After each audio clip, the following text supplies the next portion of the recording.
Hey, folks. Well, the Leafs, they look solid versus two really good teams. Win versus the Oils, a loss versus the Canes. 12 games left down the stretch, and we're going to break what's left for you down for you here on the OZone. You're in the offensive zone, your place for Leafs hockey.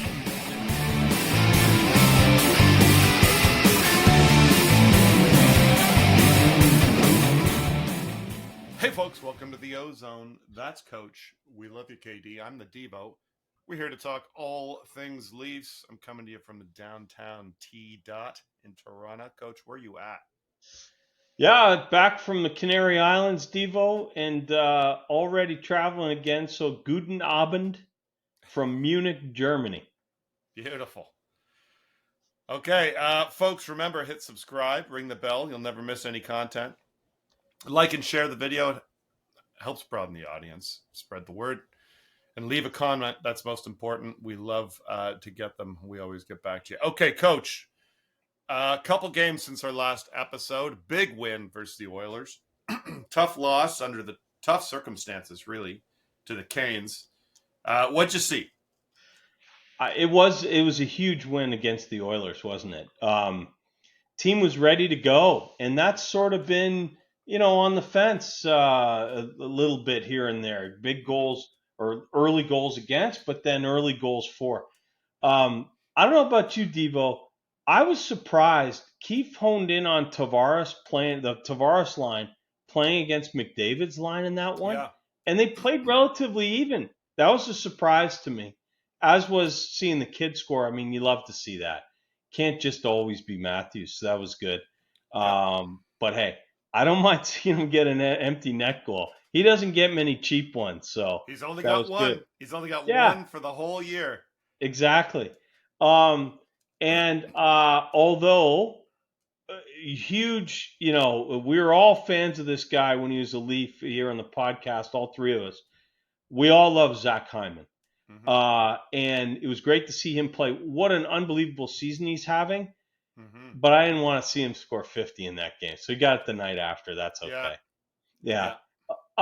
You're right, Devo. Tough circumstances with the Canes. I watched that one, stayed up and watched that one from London. Carolina is big and stingy. Maybe the class of the East. Mm-hmm. And so throw in also that Fred Anderson was regular season Fred, who we also know being Leaf fans. The regular season Fred was always good. Mm-hmm. Playoff Fred, not very good. So they'll find out. But I'll tell you what, as good as Freddie Anderson was, Joe Wall might have been better. 41 saves, the most saves in a game by a Leaf goalie this year. I thought he was really good. The second one goes in off of McCabe's skate. First one was a brutal giveaway. Mm-hmm. But Matthews, I thought, was dangerous all night too. He's just out there kind of prowling. Hit 6 shots or something. The other thing I noticed, Nick Robertson was dangerous too, but both ways. He's never seen a turnover he doesn't mind. But he can score, so he's an enigma. Yeah, no, he is. He's sort of like Willie Nylander in overtime. Yeah.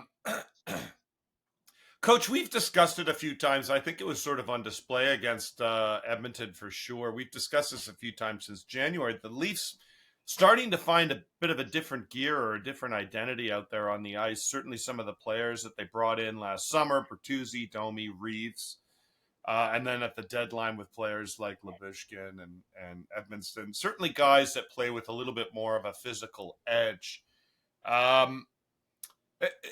Do the Leafs, are they really showing a different identity here, or is this all talk? What do you think? I actually think, I know you've been on this quite a bit, Devo. You noticed it certainly earlier than I have. I mean, really, it's weeks and weeks you've been talking about this. Mm-hmm. I do think there's something to it. The guys you mentioned, for sure. But look at guys like Pontus Holmberg, who's 6'2", 6'3", and Bobby McMahon, same size. So they're adding to it too. Those guys are pretty hard on the forecheck too. Yeah, I do think there's something to this. Yeah, does it? Do you think it helps them in the postseason against teams like Boston or Florida? I think it's doubtful. Yeah, So I think this is where you and I maybe diverge a little bit on this. yeah, Um, I thought about that, and of course, the archetype is that big, tough teams just grind people down in the playoffs, right? That's what hmm happens. That's what we all think you need. Well, I'll tell you what, getting pushed around hasn't been an issue for the last 3 years for the Leafs. Okay, not Tampa when we lost, not Tampa when we won, and or Tampa before with the last three. Go back to the Montreal series where remember after Muzzin got hurt, yeah, they got in on the forecheck and really damaged us. Now that also happened against Florida last year too. Florida really grinded us down. I don't know that that's because the Leafs weren't tough, though. I think they didn't match up well with heavy forechecking teams. So, tougher is great. In general, you want to be tougher. In general, you want to be able to stand up to things. You're not getting 5 or 6 fights a game in the playoffs, but you certainly want to stand your ground. But I'll tell you what, give me a hot goaltender or a goaltender that outplays the guy 200 feet from him, like Ilya Samsonov did last year against Vasilevsky, which was a shocker, right? hmm But especially give me hot special teams in the playoffs. mm Give me that versus tough every single time. yeah. Yeah, special teams. I think that's going to be something we come to in a minute here, Coach. But I wanted to Yeah. hit on something before that. I want to talk about Brodie. Much has been made, particularly online, if you're so inclined to muck around in the Twitterverse, about TJ Brodie's relatively woeful season, we'll call it, this year. He was a healthy scratch the other night. Then back against the Canes. Was this a good strategy? What do you make of his woes in general? And if he plays, should he be playing on the left or right hand side? Yeah, yeah. Uh, this is a tough one. I know you like Brodie. I really like Brodie. I think for his time here, I think this is his 4th year with the Leafs. He's easily been the best defender that we've had. Even peak Muzzin, Brodie had an element of shiftiness, of being able to move the puck. He's been great for us. He's earned every penny. So it's really tough to see him struggle this year, and he has struggled for a long Yeah, time. Um, so I wouldn't have thought that having a guy, an established veteran, sit a couple games would be good for him. I mean, that kind of goes against traditional conventional wisdom. hmm But if you look at what happened with Ilya Samsonov, it's tough to argue against this. yeah, So I do hope he's recharged. I will say, I'm not as hung up as most people on left versus right. Yeah, I know Twitter can't stand when he's on the right, even though he's been great for hundreds, 800 games maybe playing on the right, like hundreds of games. yeah. More than on the I left. think though, yeah, he's certainly more comfortable in his career being on that side. But I think I'm not hung up on it, except as it relates to the other 5 guys that are going to play. So let me give you an example. Okay. So a lot of people like Benoit versus Liljegren or maybe Yep. even Lyubushkin. If you like Benoit versus those guys, Brodie has to play right. Yeah. Or you could try Edmondson, which he hasn't done yet, right? But I mean, Brodie has to play right if you're going to take a right guy out. So, hey, the Twitterverse loves Benoit, loves him. But if you're going to play that guy, then somebody has to play the right side. So I don't know. It's going to be a battle out there on the Twitter. They don't want Brodie in, but they want Benoit in. Can't have both, I don't think. Yeah, that is really interesting. The folks they brought in, Lyubushkin's not playing on the left hand side, and I at this point I don't see Edmondson playing on the right hand side. I know he's done it in his career, but Yeah. he's done it. He hasn't like played it for seasons and seasons and seasons. So I And, really and hey, Devo, you watch Edmondson. He's big and he's mhm, mean. I yes, like that. not super mobile. And like we talked about a few pods back, he's not threading a pass through, right? I mean, Yeah. he's hard out. So that's hard to do when you're on your back end. I don't see him really being able to adjust to that side. I agree with you. Yeah. Okay, let's switch gears back. You brought up the goaltending before. I think we should probably call out Wall's play versus the Hurricanes. It's a loss. That's the stat everyone sees. But a 953 save percentage. I mean, he faced 43 shots. Yeah. So he played very well in that loss. How many games does he play down the final stretch? There's 12 games left, Coach. And Yeah. let me add one thing Yeah. to it, Yeah. because I think this actually is more important than the second question. Does he play in the playoffs? Is he your starter? It's a really good question. I don't think it's set. Like, I don't think it's obvious right now. As for the games remaining, hey, why wouldn't you just split it down the middle? 50-50 split, may the best man win. At least, let's say, for 10 of those 12, right? Yeah. And see who emerges. And maybe if you got to play a guy to keep him hot going into the playoffs, you take those last two, or you rest him. I don't know, but let's give. I don't think it's clear cut either way. So it's a true competition right now. And so may the best man win. But I'll tell you what, I think the way they seem to be favoring Samsonov a little bit lately, I think if it's comparable between the two, Samsonov starts game one. He So do I. did play well in last year's playoffs. So for Joe Wall to start game one, he actually has to be clearly better in the next stretch, this last stretch here, to win game one. But you didn't ask me any of that. You asked me who I thought would start in the playoffs. I think it's going to be Joe Wall.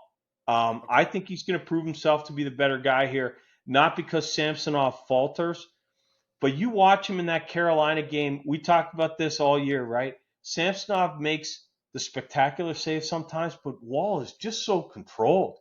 Yes. And that I think that lends itself well to playoff hockey, and also it gives the team some a calming influence back there. I hope it's him. I think it'll be him. I agree with pretty much everything you said there. I hope it's him. I don't think it will be him, just based on the way that I think Samsonov is being favored. And maybe it's a bit of the Keefe wanting to ease him back a little bit. He is coming off an injury, but he's been back for a while now and hasn't played a lot of games. So so take that for what it's worth. I mean, he was pretty much saved for this past week where they had all those back-to-backs. Hey, you know what though? Yeah, there's not a ton of time in a playoff series to straighten this out. Ideally, you'd have a clear number one. That guy rolls into the playoffs, right? However, how about Florida last year? Remember they played some guy in the first 2 or 3 games?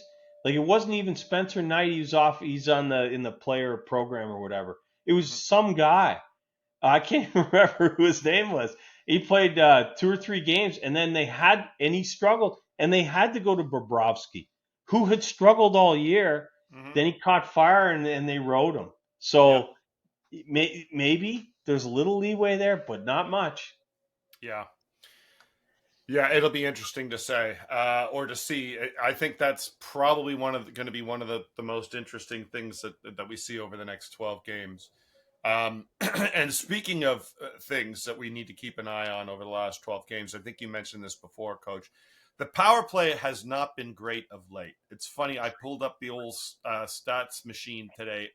The Leafs are still somehow 5th in the league in power play success percentage, but I'm shocked to see that because it has not been great the last 2 or 3 weeks, really, I think, except for maybe one game where they went off for a bunch. What's been hurting them there? How much will Marner help if and when he comes back? And then actually, while we're on special teams, let me throw this one at you too, because it's related, I guess, particularly if we bring up Marner. The penalty kill has been awful all year. I mean, I called that last summer, how I You was did. worried about it. It's 27th in the league. Yeah, it's not good. That's not good. So you would think a guy who's flirted with 100 points the last 2 or 3 years, getting him back, getting Marner back, would be a huge boost to the power play, and it probably will be. The penalty kill is he'll have an immediate impact on the penalty kill. So that we do need him back. It slots a guy that, him and Camp go one, and then, Dewar and I think McMahon's getting a lot of minutes are lower, which is better. Yeah. So I do think the penalty kill will improve a bit. Penalty kill stats for the year have really been, that Samsonov had that awful stretch, right? When your goaltender is not good, your penalty kill is going to suffer. So hopefully it gets better, and hopefully we are decent when it comes playoff time, because that'll kill you. Killed us 2 years ago. Outplayed Tampa in that 7-game series, but their power play carried through. That actually was the case in both of the Boston series before too. So it's big. I think, okay, Marner is really talented offensively. No one is arguing that. So Paul Marner, relax. No one's arguing this. I'm not sure where he fits on the power play still. It's been puzzling me all year because Matthews has his home now. It's on his offside. KD would be happy. Oh, by the way, hey, Devo, we had KD at a birthday this weekend, right? You sure did on yesterday. Yeah. I hoisted one for him. Maybe a couple. But Devo would be happy he's on his offside, and Nylander's on his offside. You can't take those guys from the wings, right? Yeah. Tavares has found a little something in February when they went 50%. Yeah. For the month on the power play. It was ridiculous. Yeah. They have Liljegren up top now. Maybe he's been a little better than Riley. I don't know. Where do you put Marner? You put Marner in front? I like a guy who's net front that will screen. I like James Van Riemsdyk there, a guy who will tip. Marner is off to the side. So you're going to put him there. Not going to get any screens. I don't know. It's against what KD had always said. Lots of shots, lots of traffic. So the power play was good when he was here. I'm sure it'll get better. But, man, in the playoffs, get it to the net and jam it in. He's not the guy you want in front. So I'm a little – I don't know. I'm conflicted on that one. Of course I want him back, though. So, here's another way to look at it. And Keefe has obviously come around on this with his play of Tavares of late, splitting up the band, so to speak. Is there anything wrong with having two good-looking, all-star filled power plays? Yeah. Why does everyone have to play on the one power play? I'll tell you. Remember Nylander was off. He's on the second unit. He didn't say anything. He didn't care. He's out there, no problem. I'll wheel around. Yeah, but you know that this would be a problem for 16 and his dad. So you can't do that. So maybe he's coming. Now, if it was rolling, right? Yeah. If it was rolling right now, then we would have a much easier time saying, do not put him on that unit. But it's kind of struggling, so maybe but I'll tell you, my ideal Game 1 playoffs power play has Bertuzzi on the number one unit in front, just causing a bunch of ruckus, right? Just being and getting in the way of stuff. That's what I'd do. But now that he's rolling, especially, right? Yeah, they won't. He'll go back to all the stars out there. I'm way more of a throwback. I'll tell you who I want in front of the net. I'd put Edmonston out there in front of the Remember the Bruins used to put Chara there? Yeah, absolutely. Goalie's you can't see around them. Why wouldn't you do that? That makes total sense. Total sense. All right, folks. Well, there you have it. We're in the stretch run now, so it's going to be interesting. We got to see that power play. We got to see that penalty kill. We got to see who's winning the crease. Hopefully, we get to see Matthews go on a bit of a tear. Maybe we see 70. Like to see Mitch Marner come back, but I'll tell you what we are going to see. You're going to come here, and you're going to get everything you need to know. But the Leafs right here on the OZone.